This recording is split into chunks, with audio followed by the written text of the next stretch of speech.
can you talk about due diligence that entrepreneurs should do on investors? And yeah, for sure. So someone in my network connected with one investor, drove 3 hours to meet with them, met for a whole day. Then the investor drove 3 hours to meet with them the other direction. They met for another half day, and the investor turned out not to be who they said they were. So, they just burned a day and a half of their life for nothing, and gave away a lot of information about what they were doing. So that would be a reason to get it done. And the type of due diligence would be at least a basic report on maybe real estate assets or LLCs in their name in the states where they reside, checking ownership of companies or checking criminal records, checking for lawsuits and litigation issues with that investor.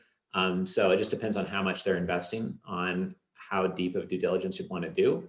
And the more of your time investment, or the more that there's a large dollar amount, or there's any expense on your side of things in terms of travel or big time investment, or them asking for a lot, and you're gonna have to dig up a lot of extra stuff for them, then you just want to de-risk that time-wise, as you scale your practice. So I think that most people don't do due diligence on their investors as a commonplace practice while raising capital, unless they are fearful of something in terms of formal due diligence and a formal report. Unless something just seems a bit off, then they typically are not doing a formal due diligence report on the investors that come in, has been my experience.